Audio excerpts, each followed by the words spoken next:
Good morning, church. Today's passage comes from Jeremiah 18, 1-12. This is the word that came to Jeremiah from the Lord. Go down to the potter's house, and there I will give you my message.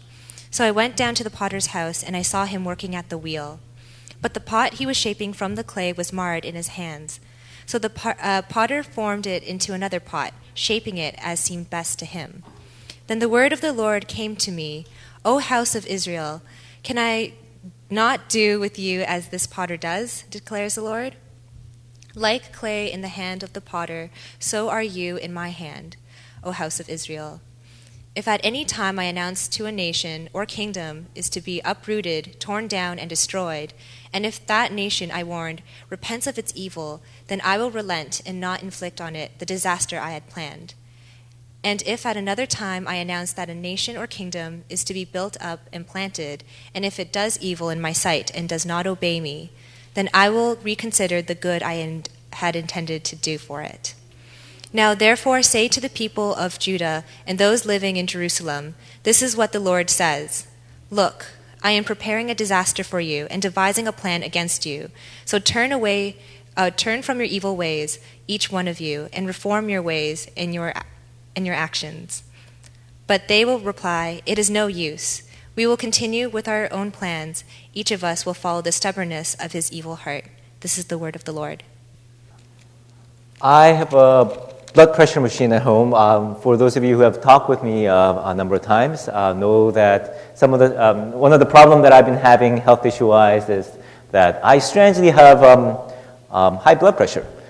It's definitely part genetics because my maternal grandfather had a stroke in his 40s, and he lost half the function of his body. And I mean, that was horrible stuff. And he was such an admirable man.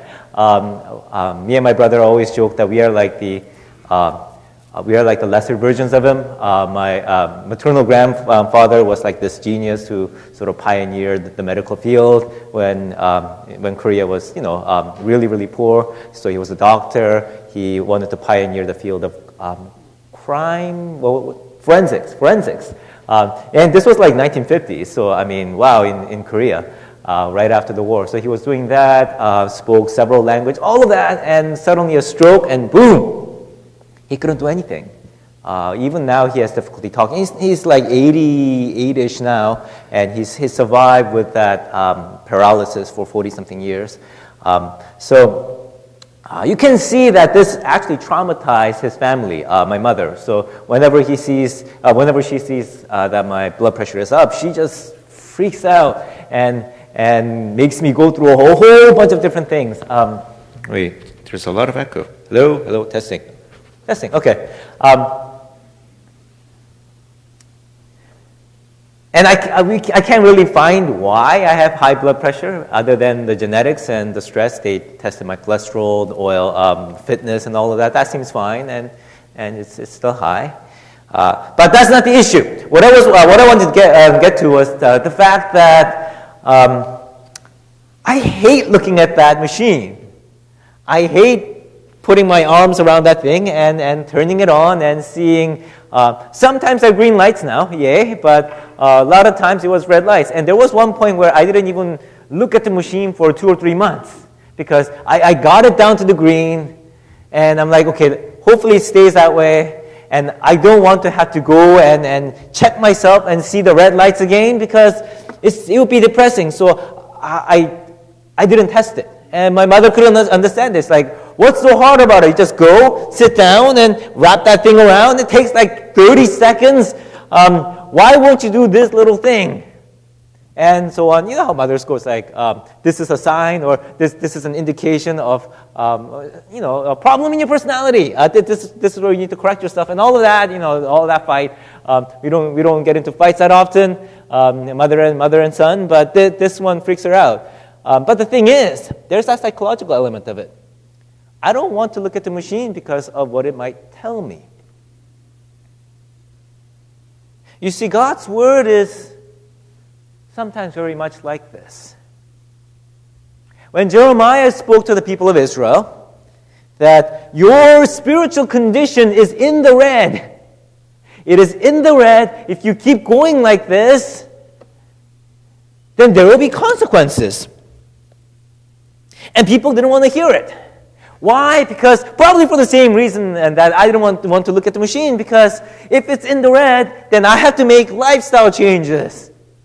If for me, it's much more complicated because they tested all my lifestyle things like, okay, you're not overweight, you're not doing any of those stuff, maybe it's the salt, but for me, I might have to, I don't know, walk more. I hate walking around. It's such a waste of time. Lifestyle changes.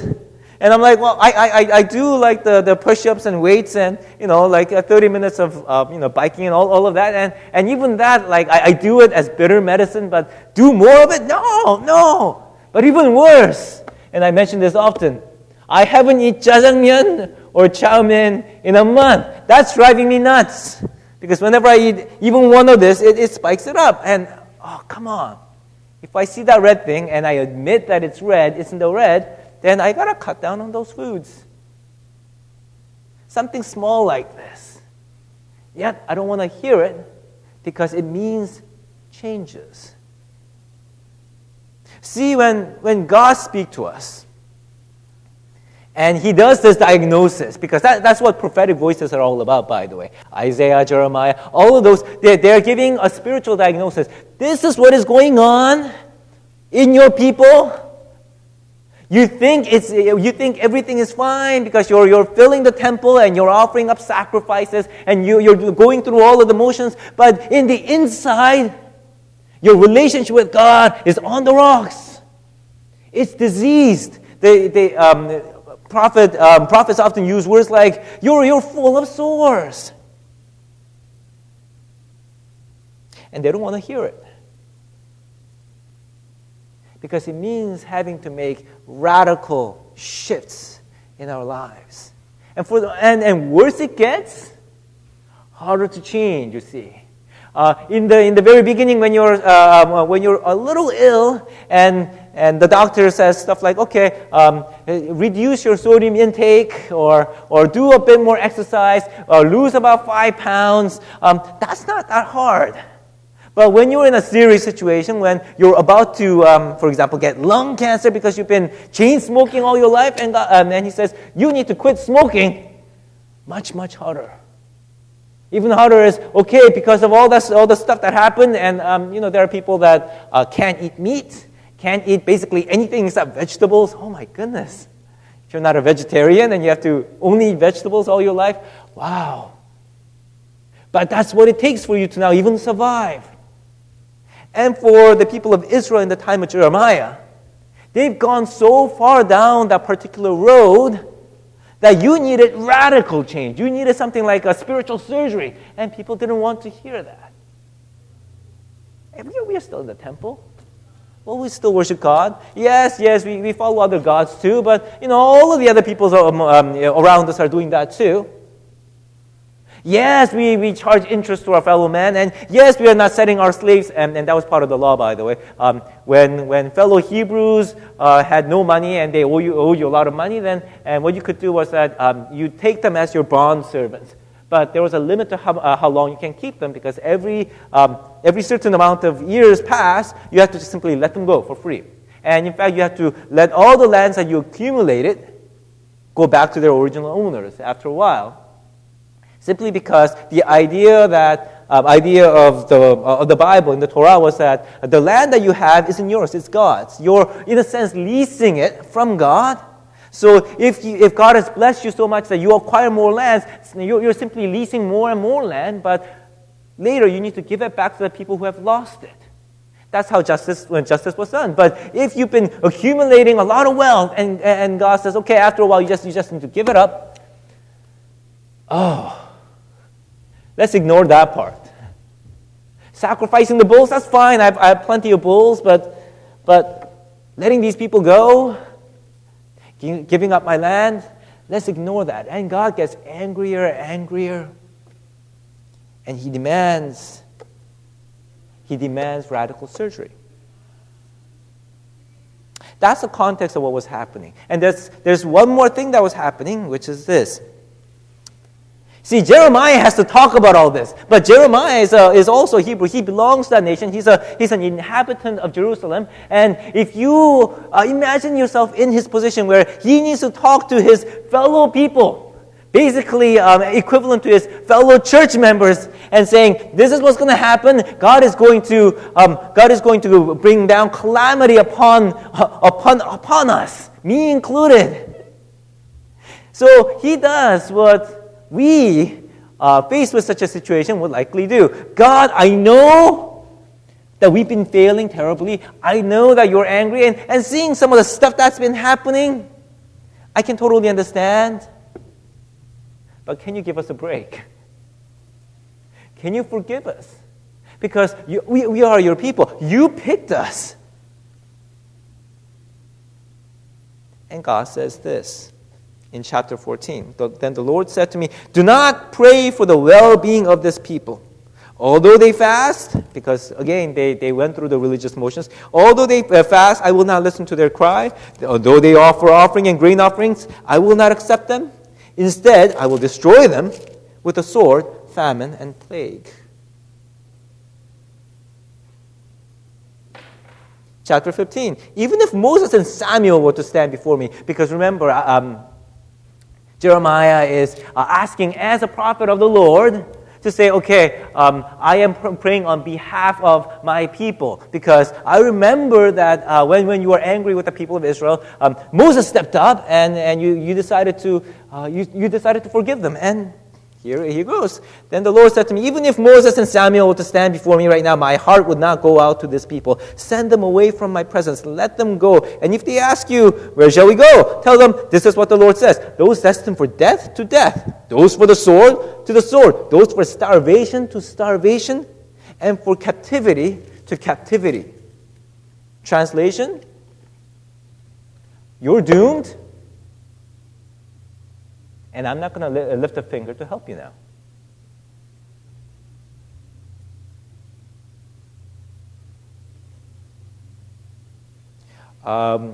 We talked about some of the stuff that probably was happening in Israel and some of the more disturbing parallels that churches today, even churches today, might be following. So we don't need to go into that. Let's get into the minds of Jeremiah for now. He would be struggling. I would be struggling. I would say, what about forgiveness? What about your faithfulness, Lord? You said, I show my mercy to 1,000 generations of those who love me. But it doesn't count now. What's been happening? He's kind of stuck, I would say. He says this often. I can't go on. I prophesy these things. People don't listen to me, and I don't really get what you're doing either. And they don't believe me, and sometimes I have doubts too, because other prophets are saying, "Don't listen to Jeremiah. We're fine. We're fine." God says, "Peace, peace. Everything will turn out fine." And I'm alone in this. And God says, "No, I didn't send them. They're false prophets. What am I supposed to think? What are you doing, God?" This is kind of the situation that's been going on in the past several chapters. And in chapter 18, God says this, "Go down to the potter's house, and there I will give you a message." So he goes down to the potter's house. If you know the ancient cities, they didn't have factories back then. Marketplaces would normally have quarters for the craftsmen who actually make their wares. So he goes down to that quarter. And if you know how potters work, ancient potters, they have what's called a potter's wheel. I think they use feet on it. And they make this round pillar-like thing just spin around. And they have this clay on top of it. And as they spin it, they shape the pot, the clay, into a pot as it spins. You've probably seen pictures of this. Or if you've never seen one of those, you can always YouTube it. I think most YouTube will have some of those things. So imagine as Jeremiah walks down, and there are a whole bunch of craftsmen doing this stuff. And in the potter's house, he sees a potter doing this, spinning the thing and forming a pot of clay. And there's a problem with the clay. It's marred. It's twisted somehow. And the potter sees it, and he doesn't take it and chuck it. He adjusts for it. He forms it into another clay to sort of use the blemish and forms a new pot. And then God says, look at the pot. Look at what the potter is doing. Because that is what I really want to say to the people of Israel. O house of Israel, can I not do with you as the potter does, declares the Lord? Like the clay in the hand of a potter, so you are in my hand, O house of Israel. We'll get to the next part later, but I wanted to cover this first. When you're stuck spiritually, and when you're trying to listen to God and you don't know what's going on, there are times when God speaks to you in unexpected quarters. Here, Jeremiah, normally prophets would just pray and they would receive a message. They don't really get into details about how they do so. Presumably, they would also be reading into the law, the Torah, or in that prayer, they might enter what's called the prophetic trance. All of those things. But there are times when God says, "Get out from your routine. Go and you will see, because you're kind of stuck in your prophetic rut. You can't really hear from me. So you go and you hear from God from unexpected people." I know of a story where this pastor had this huge issue. Nothing from the outside. He just had a terrible day and he was grumbling, and he was sitting at I think Tim Hortons. That's how the story goes, and he was grading papers. It's not me, by the way. It's yet another pastor who apparently also taught. And some guy just walked in. I don't sit around in Tim Hortons drinking coffee. I like my coffee at home, so not me. So he was grading papers, and this person just walks in. He didn't know who that person was, and the person just sat in front of him. And again, the pastor was, he was grumbling, and he was not in a happy mood. So he didn't welcome this new stranger. And the stranger sort of looks at him and says, "Hey, what's going on? What are you doing?" He said, "Grading papers." Like, why? What's your work? Well, I teach seminary students, and I pastor. And the person apparently says something like this: sometimes I don't like Christians because they don't show you the kind of joy that they're supposed to have in their lives. And then the person just got up and left. And the pastor sort of sat and said, "Oh my goodness, that must be." That's what he said in whenever he talked about it. He believed it was kind of an angel, because that woke him up. That words woke him up. It was like the word from the Lord. And sometimes it's like that. For me, it was, and believe it was a TV show. I was going through this period of discouragement. And in this TV show, which I watched through the internet, this person was encouraging this child who was greatly discouraged and saying, "I can't do anything." And this person was saying, "Oh, don't worry about it. And you have your own strengths and all that." It's like, oh, it's a touching show. Who cares? But then the person in that TV show sort of looks at the camera, right? And to the viewers, it looks as if that person is looking directly at you. And suddenly the words hit me. And the words that person, it was a she, the words she was speaking transformed, and I was reminded of a verse where God encourages his people. I stopped hearing her words, and I started hearing God's words. And that effect where the woman just looks at the screen, and it was as if literally something like struck my head. As if something, not the woman, but God was looking at me and saying, "What are you doing? I'm encouraging you." God can speak from unexpected quarters. And I've mentioned this a number of times, but if you don't think God speaks to you every day, then you're missing out on Christian life. A lot of times people think, and we don't want to say it because we have been taught over and over especially from the New Testament, Christianity is not about rules, not about following these things or that things. It's about relationship. It's about relationship. But when I say, That means that God is speaking to you, not in this very abstract sense where, okay, you read the Bible and you try to discern gospel. No. He speaks to you, not in the sense that, oh, God speaks to the church. He does, but not simply in the sense that God speaks to the church and you're part of it. Sometimes He speaks to you. And I did this before. Not to that person, not to this person. He talks to Isaac. Isaac. Here's my message for you. Ben, how are you doing? Here's my message for you. And somehow, we cease to expect that. Now, when I talk about this, at least one obvious question would be, how do you know? How do you know that that's God? Like you're seeing a TV show and then this person says whatever and suddenly you're reminded of a verse. Like, how do you know that's God and not, your own thoughts? Because there are some crazy people that says, oh, God spoke to me, but it definitely does not seem like God spoke to you, spoke to that person. There was this woman back when I was studying in California and apparently she went around cursing people. She went around, seriously, she went around cursing people because she said, oh, I had this deep connection with the Lord and God tells me stuff. And whenever you show disrespect to me, it's like, well, then you're showing disrespect to the Lord. And she said, oh, there's a curse upon you. And I heard about this person. And then later I saw her. She was doing some weird stuff, like wearing a hard hat. And someone was like staring at her.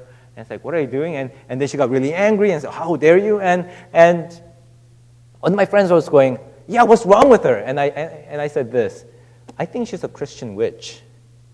And when I say witch, I don't mean those Harry Potter witch, like those cute girls doing nice magic. No, I mean like classical witch, like turn princess into frogs and eat princesses, that kind of classical witch. But she's Christian. How is that possible? Simple. If you call yourself Christian, but you do stuff that witches do, then you're not really Christian, you're a Christian witch. That was my definition. And some people are like that, yes. But then how do you tell whether you're not simply cuckoo or just hearing things, but that God is speaking to you? And again, and for a lot of you, the answer should be expected. You need to know what God would normally say. Yeah? This is what it means. You need to know what God has normally said throughout history, which is testified in the Scriptures. When I was a very, very young 전도사님 in early 20s, and I was teaching some youth, and I wrote this notes to teach them about some basic Christian doctrines, and I wrote this one-page handout. And I was passing them around. One of the girls just simply laughed. And I'm like, what's wrong? And she says, this is so like you. Not the fact that there was a handout. I hate writing handouts. But the wording and the kind of stuff that I put in, it's like, I can definitely see that you wrote this. Why? Because she has heard me stand talk. She knows what kind of person I am. She knows the kind of, even the wording that I would use. There are times when I find letters, I don't know whether this happened to you or not, but do you know how I found out that my parents were Santa Claus? Not really I suspected, but I never actually said I knew that you're Santa Claus because then the presents disappear. So I pretended that my parents were Santa Claus until like grade 6. And they knew that I knew that they knew, but we just went along with it. But when I was like grade 1 or 2, I went up to my father and I said, this card that Santa Claus gave me along with the presents, it sounds like you. This is what you would say. They're like, yes, because Santa knows what's good for you, and so do I. It's like, okay, that makes sense. Very suspicious, but that makes sense. You can tell. If you have read through and seen what God normally does, read and heard what God normally says, then there will be thoughts, and you can sort of say, okay, that doesn't sound like what I would normally think. For me, I am a very pessimistic kind of person, especially toward myself. I don't know whether you notice or not, or perhaps it's sort of hidden behind this veneer, but I had this crippling fear of incompetence. Yes, Like I look at myself and I always feel incompetent. Like that's what I normally assume about myself. So when I suddenly have this thought, which is powerfully inspiring and empowering, I can say, okay, that doesn't sound like my thought. But am I deluding myself? And you sort of then check, is this what God would normally say? And when it checks out, then you know. A lot of the times when people read the Bible, or when, for example, pastors tell you to read the Bible teachers tell you to read the Bible regularly, we find it as a chore, like, I have to read a certain number of chapters a day, because you have to. You're a Christian because you have to. But that's not how it works. You read it so you can recognize God's voice, literally when He's speaking to you. And quite often, God will speak to you through the Scriptures. As in, when you're reading the Scriptures and you read through the words, some of those words will jump out at you. If you read enough of it, especially, then some of the words will jump out at you because it speaks to your situation. And sometimes you're like, wait, that's me right now.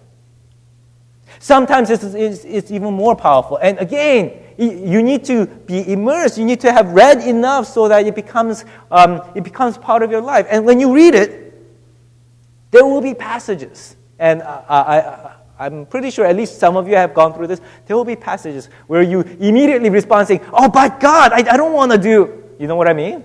There's a passage where God seems to be saying something, or he in the story he's saying something entirely different to someone else, but it not only speaks to your situation, it feels as if God is speaking, like literally those words at you. It's like, okay, so this is what happened then. What are you doing about it now? Last week you heard from Pastor Jimmy Lee, and most of us would have probably been floored by the scale of the stuff that God did. Yes, we see the result. But I am almost fearful that you missed the process. Did you pay attention to the process? What happened was that he was praying, and he was saying, oh God, what should I do? And God says, there are people that are suffering in the city right now. Who's your neighbor? That was the thing. It's like, who's your neighbor?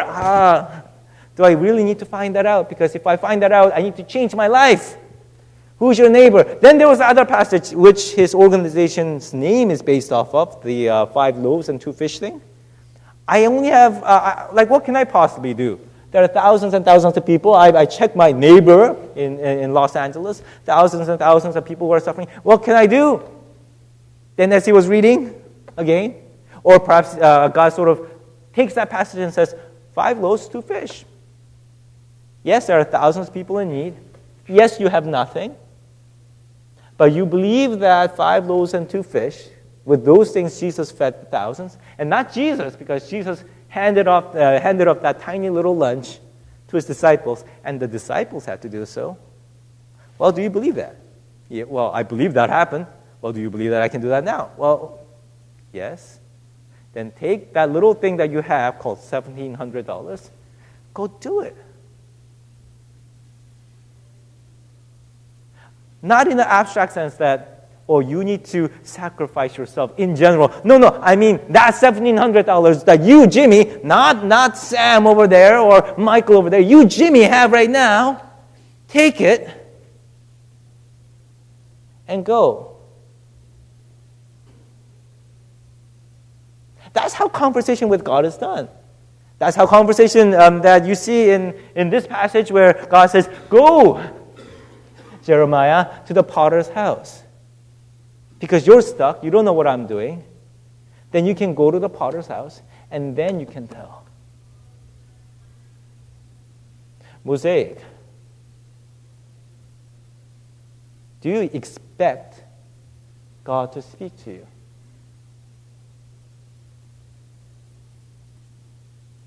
Or has that been a faraway story?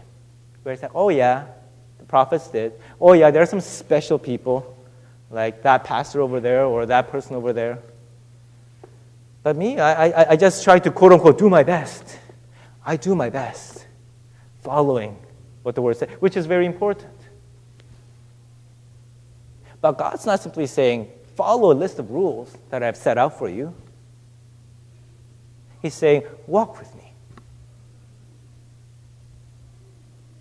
make the effort to know when to recognize my voice when it is being spoken to you. And Jeremiah goes, sits at the potter, and for most people, I'm guessing you can tell by now. For most people, that's simply a potter spinning the wheel and saying, "Oh crap, I messed up," or "Oh, that clay was all bent up and it's wrong. This pot won't do. I'll turn it into something else." That's all they would see. But Jeremiah doesn't see the pot anymore. Jeremiah sees Israel.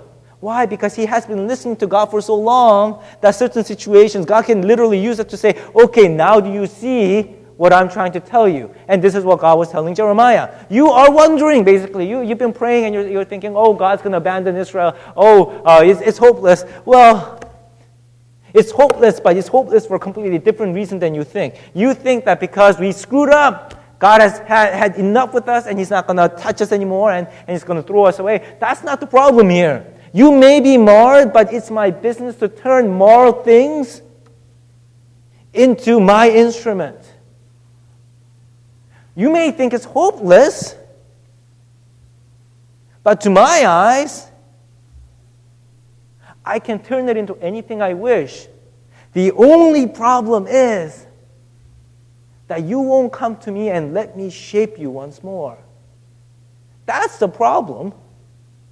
You may have done worse things, but if you came back and say, "I am marred, we messed up, we don't even know how to go back. Our system is such that it just produces more and more violence and corruption, and we even use your name to do it." We use the name of being, say, a priest or a king that God selected, and use it in my own advantage, and then say, and you know people like that. You've probably heard about people like that. And say, "Oh, God bless me so that I can do this." And God is fed up with us. And God's saying, "Yes, there is that. But if you come back to me and let me shape you once more, it will be fine." But the problem is, what you're saying is, no, it's too late now. You're stuck in our ways. It's no use. We will simply follow our own heart and follow what we've been doing, and that is it. And God's saying, "That's why I have to give you up."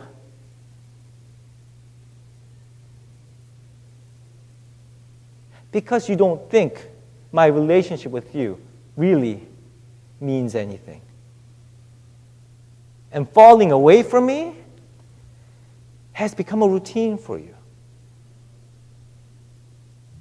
That routine, that word it can be such a disturbing word sometimes. There was that shooting recently in the U.S. But what's even more disturbing is that I looked at it and said, "Oh, again." Oh, there was that one, I guess, slight difference, which the shooter said, "Are you Christian?" And when they said yes, apparently he shot them. I'm like, okay, so there was the element of a Christian witness there, okay. But the shooting itself happens again and again. It's like, okay, it happened again. Whatever. What else is happening?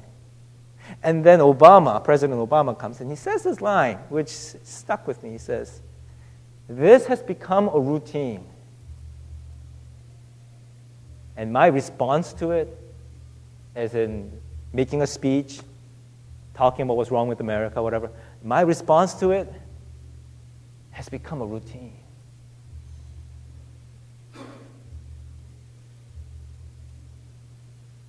For Israel, forgetting God has become a routine. And the challenge that today's passage have for us is, what has become our routine? We have work, we have life issues, we have our own worries, we have our own failures. You know what I'm talking about. There are that parts in our life that we are very weak at. Perhaps it's our temper. Perhaps it's one area of that particular sin that we do over and over again. Perhaps there are a whole bunch of things. And for other people, it's not that big a deal, but for us it is. And you're like, oh, it has become a routine. And there are moments, and a lot of us, for us, it becomes a routine that Sunday we are here and we say, oh, we need to get back to God. We need to do our best. We go back out and same thing happens over and over again, and that becomes our routine. Not growing in God has become a routine. Not listening to God has become a routine, to the point that, hey, can you even actually listen to God? After a while, scripture reading has become a routine to the degree that, hey, what's the point of actually reading scriptures? Isn't it just reading a whole bunch of passages? And it can't be that. Just reading words, stories, maybe letters. Perhaps inspiring, but nothing more. Holding very little significance personally. Has that become a routine? Has coming to the church and saying, man, stuff are okay. Well, sometimes you might say, things are going okay. As in, there was no problem at my work. Business is going well. Children are not giving me too much trouble. Relationship with my friends or my family, it's going okay. That okay, but in the sense that, has God done something powerful, amazing in my life? He moved me. There were transformations happening. Didn't happen before, didn't happen now. Routine has become a routine. Then you come to the church and you hear stories about this guy with $1,700 feeding tens of thousands of people now. What was it like? About $50 million worth every year feeding people. You're like, wow, that's inspiring. Hopefully you can do something that's kind of good. Yeah, let's do that. While missing the entire point that he is just like us. Fearful, doubtful, afraid, little resources, and God lifts him up. We're like, he can do that, but we live our routine life.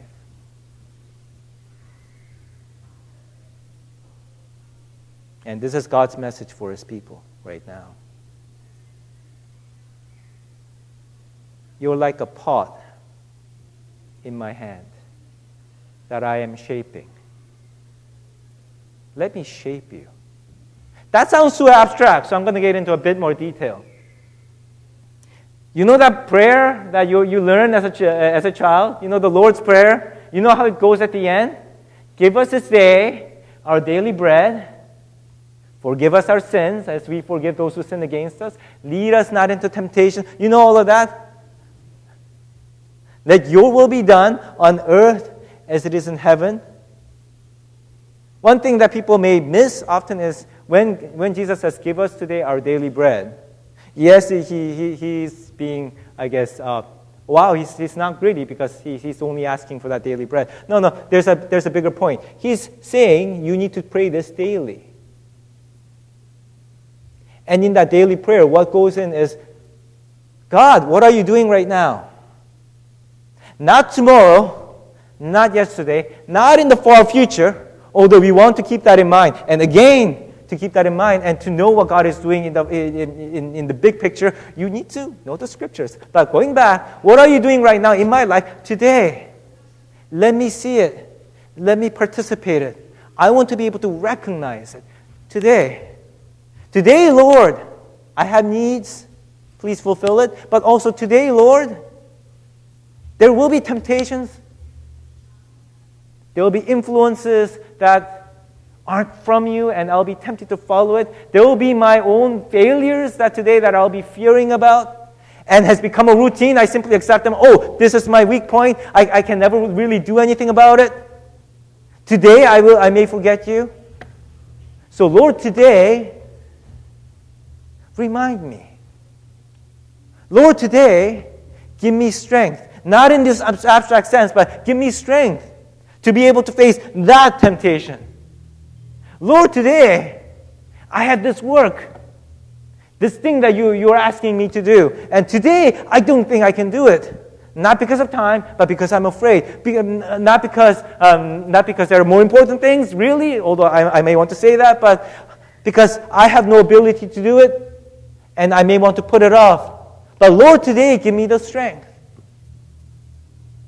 That's what that prayer is about. That's what being shaped, and that's what being shaped like a pot is all about, because it is that constant shaping that turns it into a pot. Pot doesn't just go tap, tap, and just leave it. He is constantly shaping us, and for us to participate in that, every day, bring it up. What are you doing? Show me. What are you doing? Help me recognize it. I can't do this. Give me the strength. I keep doing this, and afterwards I feel very bad about it, but give me the strength to fight it. And when that thing comes along, this is what will happen. Oh, I prayed about this today. And normally I would simply just give in, because I'll be like, yeah, what can you do about it? It happened before, it's going to happen now. It's going to be a perpetual part of my life. Oh, I forgot God today, I'll forget God tomorrow. It's going to be part of my life, except Sundays, if I come on Sundays. But now you're reminded. And God will say this voice, and I speak from experience. You prayed about it. Now do you believe that prayer means something? That I will do something? It might be that your first try, when this first happens, it might not have the perfect result, but you will see that difference. And here's the key. And this is often what I forget too, so here's the emphasis. The next day you need to do the same thing. If you succeed today, the next day you're like, wow, yesterday went well. That one thing that I couldn't face and I kept putting it off, I actually faced it.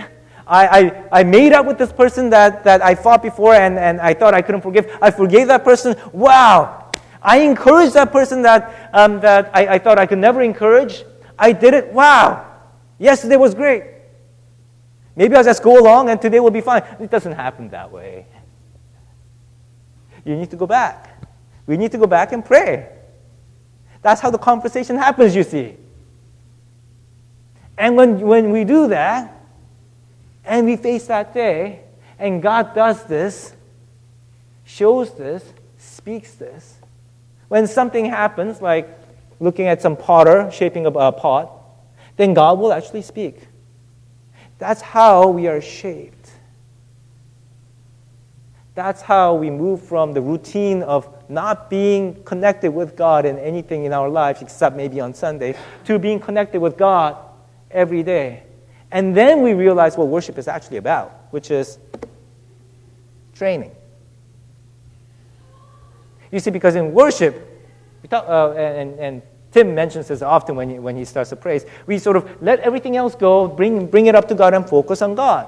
It's easy to focus on God in worship, you see, and get realigned with God and figure out what's happening and try to connect with God. It's easy to do that in the setting of worship, but you do this in worship so that when you go out into the world and go into the actual nitty-gritty of life, you do the same thing. Perhaps not as well as we do in our worship. So on Sunday we go back and we practice again. Again, if you don't practice, if you don't train, then the rest of the days will show that lack of practice.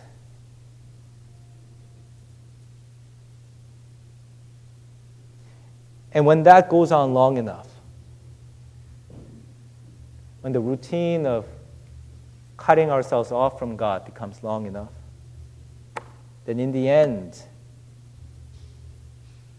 the message that God gave to Jeremiah comes to fruition.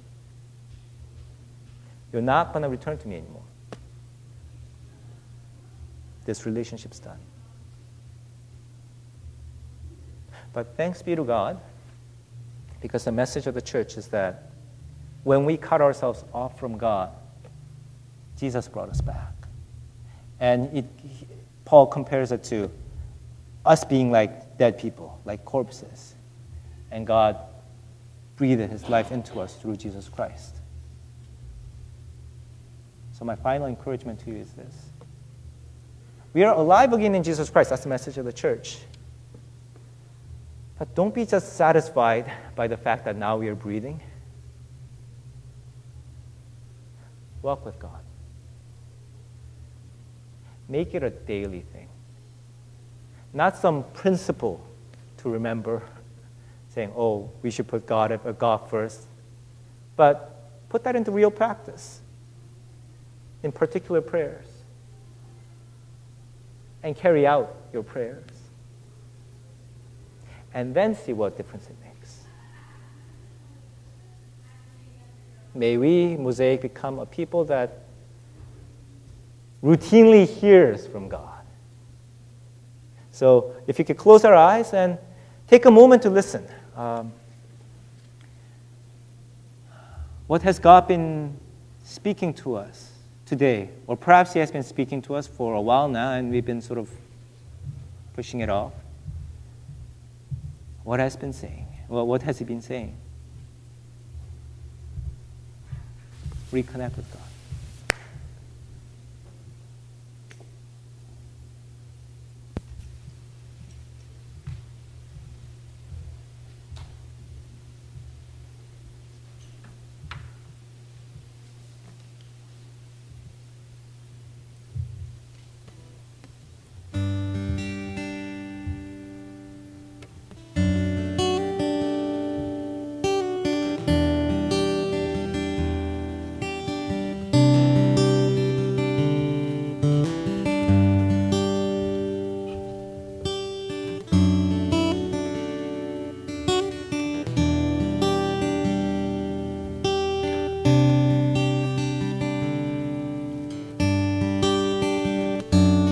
Lord Father, we want to pray on behalf of all of us. There are times when we get stuck, and there are times when